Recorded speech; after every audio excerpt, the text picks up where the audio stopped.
I wish you guys knew what goes into some of these videos. I really do. But anyways, this is like my 15th take of this video. Had this idea when I was driving down, and this is the prime reason why I should be, scripting these videos so I can stay on topic. But anyways, had this idea when I was driving down that DJI on the 15th of May is going to dethrone GoPro as the de facto action camera go-to. Stick around.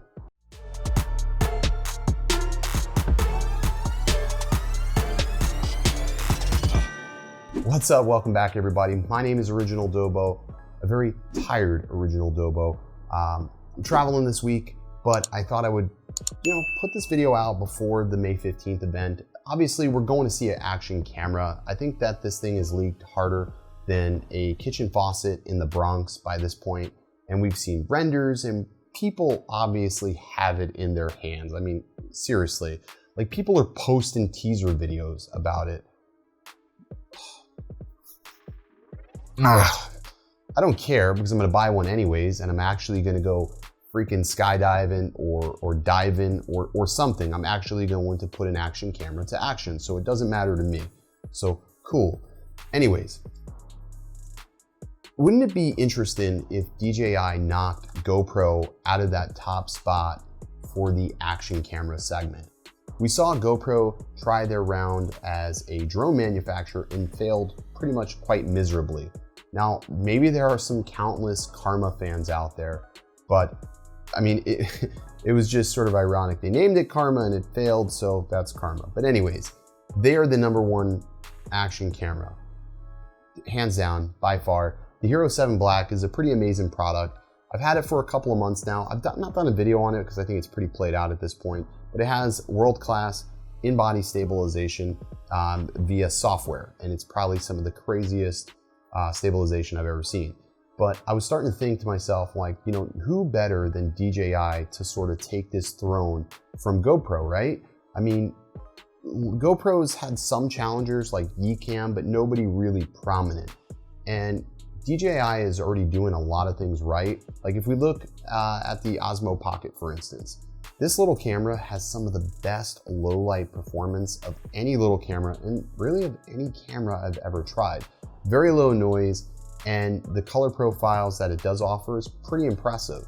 Now, if you gave me an action camera like this with a 1-inch sensor or color profiles out of the Mavic 2 Pro, I would be pretty impressed, and I would say that I would buy this sight unseen. I would absolutely buy it. I mean, I'm gonna buy the whatever Osmo Action, is that what they're calling it? Osmo Action.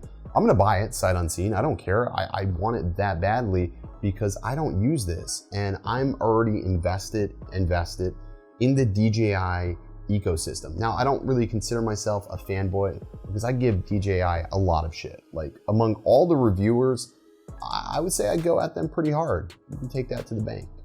But for me, it's all about convenience. And since I'm already in the ecosystem with DJI, I have an account set up, and all of my products work so seamlessly with one another, it just makes sense. And DJI does stabilization really well in the form of mechanical, so I'm sort of interested to see how they're going to do for a software stabilization, if that's what we're going to get. Again, we don't know.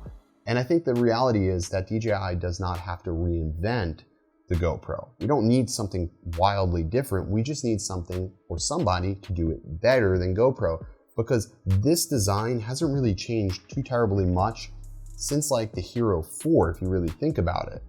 There's a lot of wasted space on this, and the fact that if I wanted to connect a mic to it, you got to open a port.